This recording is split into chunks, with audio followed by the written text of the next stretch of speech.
Alô, pessoal, amigos e amigas, estamos juntos aqui no nosso pós-jogo do Conversas Torcedor, pós-jogo do Campeonato Brasileiro, 17ª, ou melhor dizendo, 18ª rodada do Campeonato Nacional.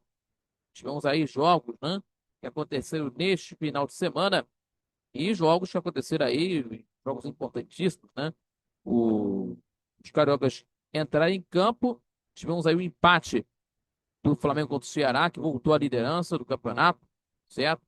E as derrotas de Vasco e Botafogo para Mirassol e Cruzeiro, respectivamente, e a vitória do Fluminense contra a equipe do time do Grêmio no Maracanã. Certo, pessoal? Não vamos falar aqui de tudo isso que aconteceu, dos jogos que aconteceram nas partidas que foram realizadas entre sábado e domingo, que nós vamos estar falando nesses jogos. Falando nisso, gente, já se inscreveu no nosso canal do YouTube? Ainda não? Então se inscreva no canal do YouTube, compartilhe os nossos vídeos e deixe aquele like, o seu joinha, que ajuda muito o nosso crescimento do canal do YouTube, também fortalece o nosso trabalho e também acompanhando também pelas redes sociais do Conversa de Torcedor. E não esquecendo, temos aí o nosso Conversa de Torcedor Notícias, terça e quintas-feiras, a partir das 18 horas no canal do YouTube do Conversa de Torcedor, no canal do YouTube do Conversa de Torcedor, e às 11 da manhã de todo sábado temos aí o nosso programa ao vivo na rádio Nossa Senhora de Copacabana 98,7 FM, a onda que chega ao seu coração, acompanhando pelas redes sociais, plataformas digitais, no YouTube também, no site radioNCC.com, pela Rádiosnet e também acompanhando também pelo YouTube, né? Repito, sobre de tudo que está acontecendo aí no futebol, com muita informação, também opinião, com o Geraldo Rodrigues, o Roberto Baez e eu, toda a equipe, falando para você e por você aqui do Conversa de Torcedor. Beleza, pessoal? Vou começar a falar dos jogos que aconteceram aí no sábado. E vamos falar aqui do Vasco da Gama, primeiramente, que foi derrotado contra a equipe do Mirassol, né? Que o time do Vasco recuperou no jogo contra o Mirassol. O time do Mirassol fez 2-0, depois a equipe do Vasco empatou, mas o Mirassol ganhou o jogo pelo placar de 3-2. Então, a equipe do time do Vasco está na zona de abaixamento, né? Está na zona de abaixamento com 15 pontos, na 17ª colocação, e o time do Mirassol está na quinta colocação com 28 pontos ganhos. É uma campanha muito boa da equipe do Mirassol, diga-se de passagem. E de um jogo eletrizante que aconteceu lá em Mirassol. E tivemos aí, né, um jogo eletrizante para o Mirassol. Fizeram os gols Negueba, Chico da Costa e Alisson, que marcou o gol, entrou no segundo tempo. E para o Vasco, o Pumita Rodrigues e Ferretti, fazendo os gols para a equipe do time do Vasco da Gama, né? E não conseguiu o resultado positivo. Então, e o Vasco vai encarar nesta quinta-feira pela Copa do Brasil contra o CSA dentro de São Januário, às 8 horas da noite. Né? O jogo de ida foi 0-0, então outro empate garante os pênaltis. E a vitória garante o Vasco para a próxima fase. Já o Mirassol só entra em campo no próximo sábado contra o Flamengo, às 8h30 no Maracanã. E o time do Vasco da Gama, que também vai estar em campo, inclusive vai estar em campo no jogo pelo Campeonato Brasileiro, certo? O que vai acontecer aí neste final de semana, na última rodada do primeiro turno do Campeonato Brasileiro contra a equipe do Atlético Mineiro. O Atlético Mineiro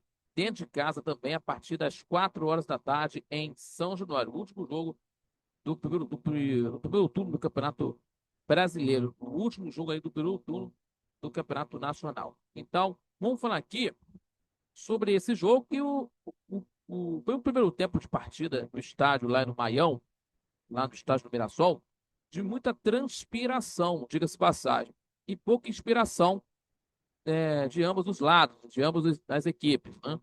Vasco e Mirassol tiveram boas oportunidades de abrir a contagem, mas faltou capricho na finalização. E os cariocas pressionaram bem mais ao longo dos primeiros 45 minutos. Tiveram a posse de bola, né, da estratégia do Fernando Diniz. As melhores chances que tiveram, que foram do Ryan e do Coutinho, mas aí que pecou, né, exagerou, pecou, melhor dizendo, no último passe para assustar mais o gol do goleiro Walter, do Mirassol. Já os donos da casa que fizeram o jogo de costume de, de, de, de pouca posse de bola, mas com boas chegadas em velocidade, né, intensidade, que tem aí do técnico, né, coordenadas aí, melhor dizendo, do técnico Rafael Guaranes. E a emoção ficou toda reservada para o segundo tempo.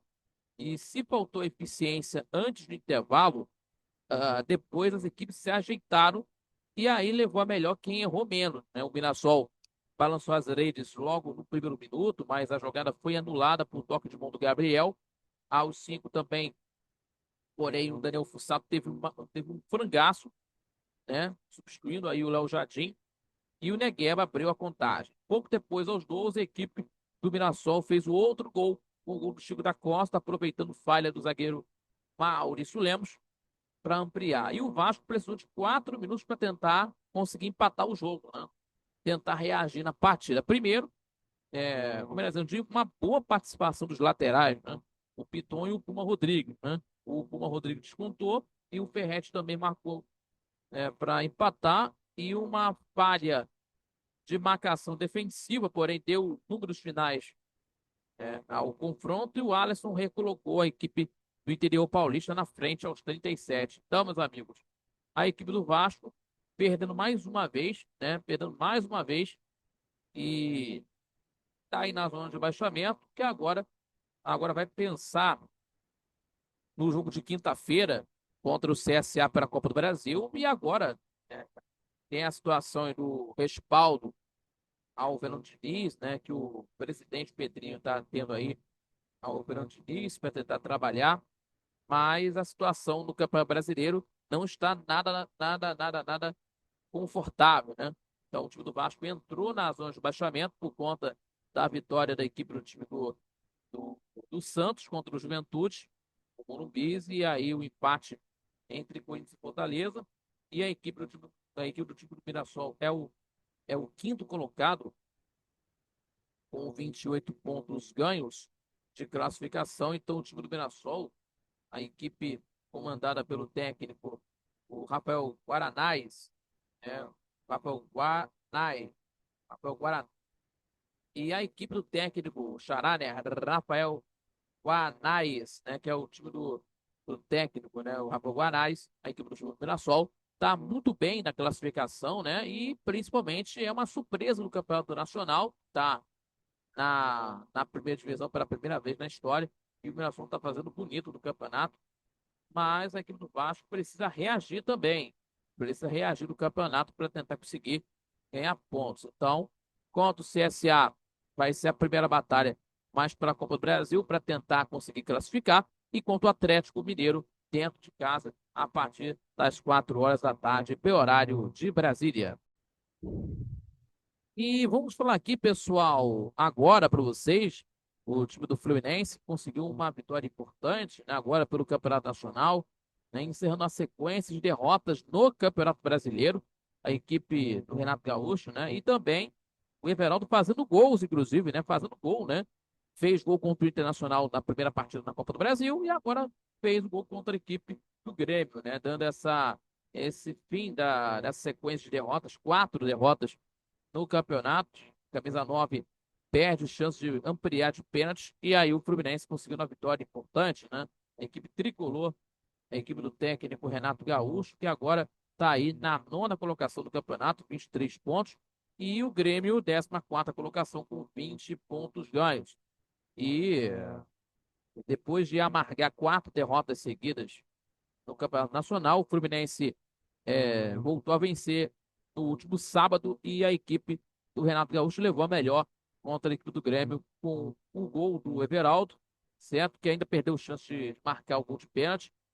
E o Grêmio mantendo aí essa irregularidade, né, na competição, inclusive na equipe do técnico Mano Menezes. Então, é, temos aí um jogo que começou, meus amigos, no Maracanã, com o Grêmio atuando melhor até os primeiros 15 minutos de partida, né? Com uma arrancada boa do Alisson, especialmente, mas o Fluminense emparelhou o jogo e teve 3 chances pelo alto, inclusive com o Everaldo 2 vezes, e Manuel foi assim também, que chegou no gol da vitória. E após a cobrança de escanteio, o Guga recolocou a sobra na área de cabeça e o Everaldo aproveitou o cochilo na zaga do Grêmio e desviou no cantinho do Thiago Volpe aos 43 na primeira etapa, né? E o Fluminense terminou a primeira etapa melhor e com a vantagem no marcador, né? E o primeiro lance de perigo no segundo tempo veio dos pés do Brian White, né, que bateu no canto de Fábio após invadir a área, né? E o Thiago Silva desviou e gerou escanteio, mas a defesa tricolor carioca afastou a cobrança do Lucas Esteves e o Grêmio voltou a levar perigos, né? Voltou a levar perigo com o cabeceio do Wagner Leonardo e o chute do Pavon de fora da área. E o Everaldo também voltou a levar perigo em um contra-ataque do Fluminense, mas a melhor chance do camisa 9 veio minutos depois, né? O Cristaldo recuou, Dodge atingiu apenas a perna de Canóbio em dividida na área do Grêmio, e aí marcou o pênalti. Aliás, o árbitro mandou seguir, mas mudou de ideia após conferir a revisão, né, no monitor do VAR, inclusive, e marcou penalidade máxima do Maracanã. Mas na hora da cobrança, Thiago Volpe soltou. Mas na hora da cobrança de pênalti, aí que o Thiago Volpe saltou para o lado oposto do chute do Everaldo e aí defendeu, né, mas a bola, melhor dizendo, explodiu na trave antes de sair pela linha de fundo. E sem outras bolas na rede, a partida do Maracanã terminou com o mesmo para cá, com o mesmo marcador da etapa inicial, 1-0 para o Fluminense. Então o Fluminense ganhando essa partida, mas também com uma preocupação muito grande. O Thiago Silva saiu do Maracanã, né, terminou o jogo, tá dizendo, puxando a coxa direita no Maracanã, com dores no músculo posterior após um chute. E o zagueiro chegou a cair no gramado, mas conseguiu terminar a partida diante do Grêmio. E o quadro gera preocupações devido à proximidade com a volta da Copa do Brasil. E o jogador, obviamente, não vai jogar esse jogo contra o Internacional. E após a vitória do, contra o Internacional do jogo, né? Nas oitavas de final pelo placar de 2-1.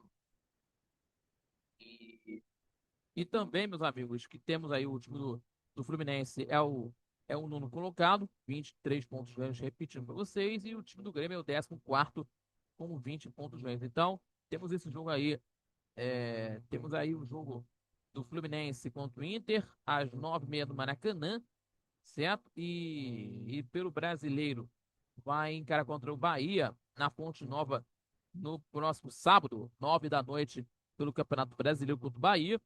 E a equipe do Grêmio terá aí uma semana livre para treinar e só volta a jogar pelo Campeonato Nacional no dia, nesse domingo, né? A partida que vai acontecer aí às 8h30 da noite, pelo horário de Brasília, o jogo que vai acontecer aí contra o Sport Clube do Recife, né?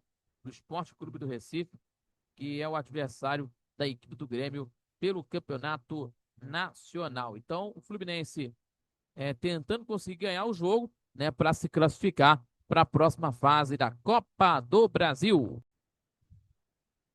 Vamos falar aqui agora sobre esse jogo do Botafogo contra a equipe do Cruzeiro, os jogos, né, que aconteceram no domingo, os times do Rio que jogaram no domingo. Vamos falar aqui do Botafogo, que foi derrotado, né, contra o Cruzeiro, 2-0, gols de Christian e Matheus Pereira para a equipe cruzeirense. E está empatado aí com o Flamengo no número de pontos, 37 pontos. E a equipe do Botafogo que caiu para a sétima colocação com 26 pontos ganhos e vaias ao goleiro John, inclusive, né? Que nós vamos estar repercutindo esse jogo para vocês no estádio Newton Santos. A equipe do David Ancelotti, que não jogou bem nessa partida, a equipe do time do Cruzeiro usando as táticas, né? Que conseguiram levar a vitória. E a equipe mineira que fez um primeiro tempo impecável, venceu, né? Com os gols de Christian e Matheus Pereira, e os alvinegros foram vaiados. E os alvinegros são vaiados após a derrota no Newton Santos. Então temos aí os gols aí do Matheus Pereira e do Christian, de uma equipe letal ao aproveitar os erros defensivos do time do Botafogo. E pelo lado carioca, né? A equipe do Botafogo deixou o Newton Santos sendo vaiado pelos seus torcedores. Apesar de ter subido de produção na segunda etapa, aí não conseguiu reverter o resultado inclusive. Mas vamos falar aqui desse jogo, porque a equipe do time do Botafogo, ou melhor dizendo, a equipe do Cruzeiro, né, foi dominante e a equipe cruzeirense foi dominante na primeira etapa, né? E fez por merecer ir para o intervalo com esse placar de 2-0.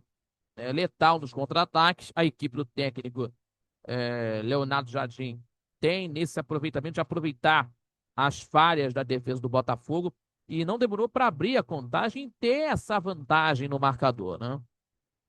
Primeiro aproveitou a falha do John, que foi vaiado pelos torcedores, né, duas vezes, né, para fazer o primeiro com o Christian, né, o gol do Christian que aconteceu aí no primeiro tempo, inclusive, né, aos 22 minutos na primeira etapa, e depois aos 40 com o Caio Jorge passou por Barbosa como 15 correu 80 metros para tentar rolar para o Matheus Pereira para fazer o gol, para ampliar no finalzinho do primeiro tempo.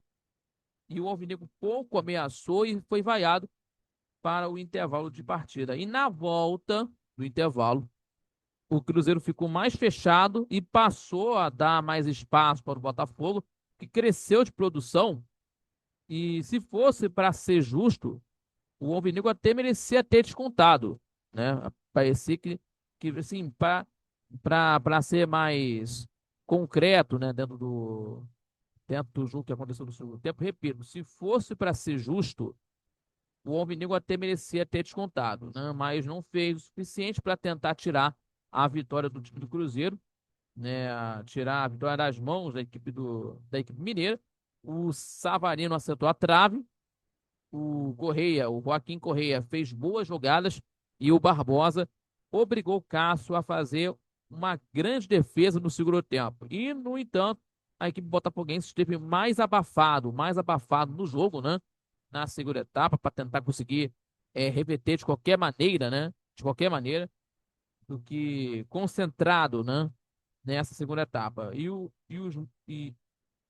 muitos erros de passes minaram muitos erros de passe, né, minaram uma possível reação. Então, a equipe do time do Botafogo aí, do técnico David Ancelotti, né, que perdeu esse jogo, né?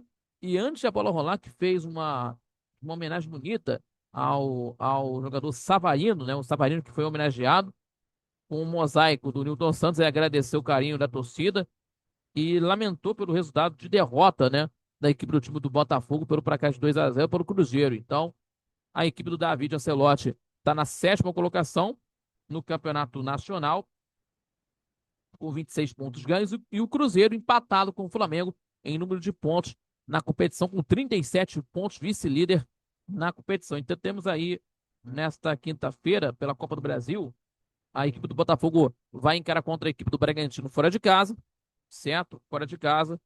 O jogo que vai acontecer aí lá em Bragança, a partir das 7 horas da noite. Venceu pelo placar de 2-0 na ida e pode até perder por um gol de diferença.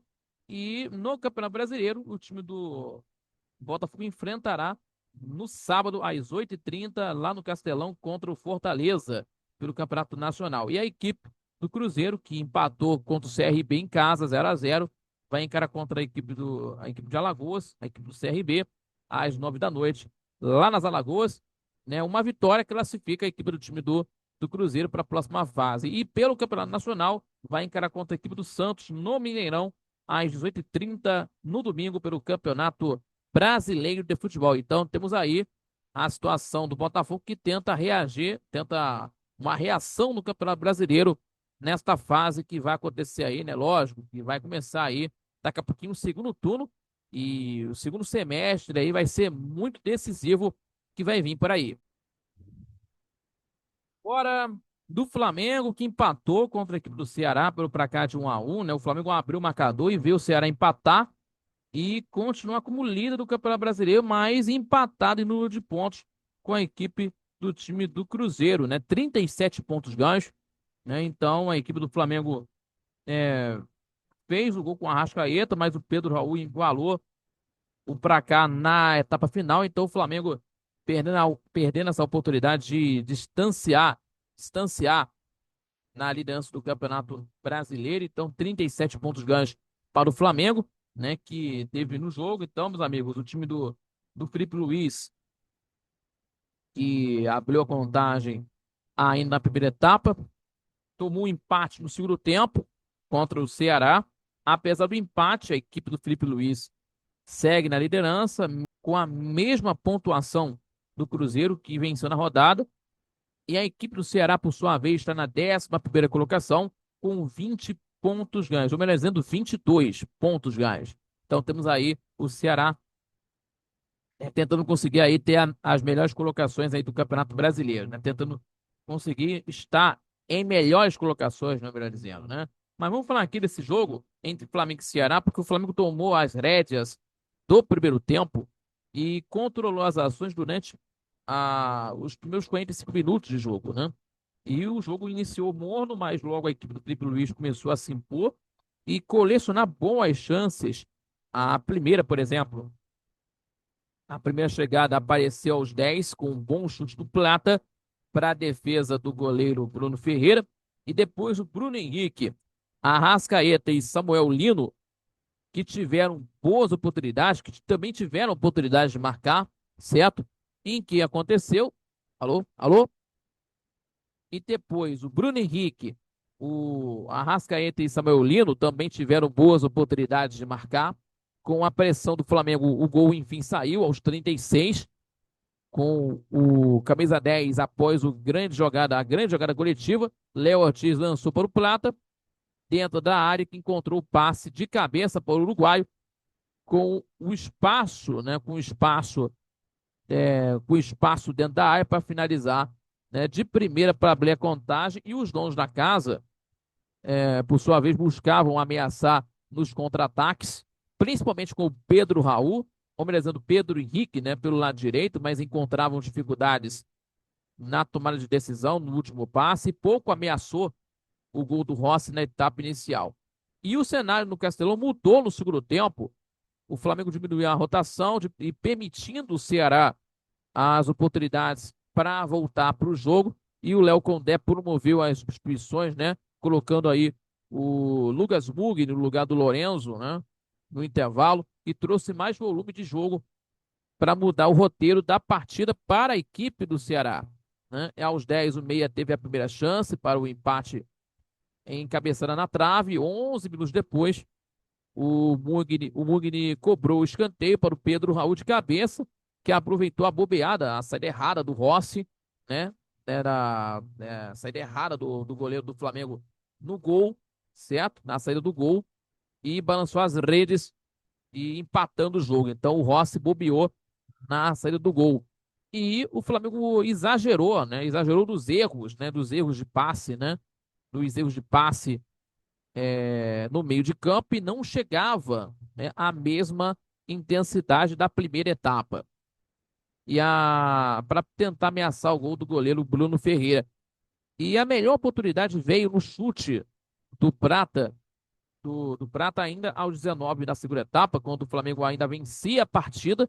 E depois do empate, a equipe teve pouco poder de reação, né,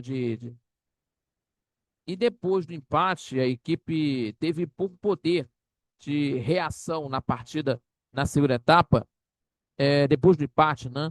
Melhor dizendo, para buscar a vitória. E no fim, empate aí, o empate no Castelão que aconteceu. Então, meus amigos, liderança intacta, 37 pontos ganhos, a mesma pontuação do Cruzeiro, que venceu contra o Botafogo. Negra segue à frente pelo número de vitórias, né? 12-11 para o Flamengo. E ainda tem um jogo a menos, que vai ser realizado o jogo contra a equipe do time do Sport Clube do Recife, ainda pelo Campeonato Nacional, que nós vamos estar acompanhando aí, certo? Então temos aí o Flamengo, que vai encarar contra a equipe do time e o Flamengo, que vai encarar contra o Atlético Mineiro nesta quarta-feira, às 19 horas, na Arena MRV. Vai precisar reverter a derrota de 1-0 do jogo de ida para se classificar, dependendo aí do resultado de 2 ou mais gols de diferença, e que só a vitória interessa para o Flamengo, né? O empate classifica a equipe mineira. E pelo Campeonato Nacional, a equipe do Flamengo vai encarar contra o Mirassol no sábado, às 18h30 no Maracanã. E a equipe do time do Ceará, que vai encarar nesta próxima rodada contra o Palmeiras fora de casa às 4 horas da tarde, pelo horário brasileiro, no domingo, 4 horas da tarde, no próximo domingo, pelo Campeonato Brasileiro de Futebol. Muito obrigado pela companhia e mais um pós-jogo aqui do Conversa de Torcedor para vocês. Muito obrigado pela companhia de sempre, pelo seu carinho. Gente, se inscreva no canal do YouTube, compartilhe os nossos vídeos e deixando aquele like, seu joinha, que ajuda muito o nosso crescimento do canal, também fortalece o nosso trabalho e também acompanhando pelas redes sociais do Conversa de Torcedor. E não esquecendo, hein, Conversa de Torcedor Notícias, toda terça e quinta, às 6 da tarde, no canal do YouTube do Conversa de Torcedor para você no canal do YouTube e também às 11 da manhã de todo sábado, ao vivo, pela rádio Nossa Senhora de Copacabana, 98.7 FM, acompanhando também pelas redes sociais, pelo site radioinsc.com, pela Rádio.net, pela 98.7 FM e também pelo YouTube, com muita opinião e informação para você, tá bom, pessoal? Isso foi aí o pós-jogo especial da rodada dos Cariocas do Campeonato Brasileiro, penúltima rodada do primeiro turno, tá, pessoal? Tá bom, pessoal? Da 18ª rodada do Campeonato Brasileiro. E no próximo final de semana teremos aí os jogos da última rodada do primeiro turno do Campeonato Brasileiro. E teremos aqui os nossos pós-jogos também da Copa do Brasil, os jogos da volta das oitavas final da competição, que nós vamos acompanhar nos jogos dos Cariocas na competição. Tá bom, pessoal? Muito obrigado pela companhia. Fique com Deus e até o próximo pós-jogo aqui do Conversa de Torcedor. Valeu, galera. Aquele abraço. Felicidade a todos e até a próxima. Valeu, galera!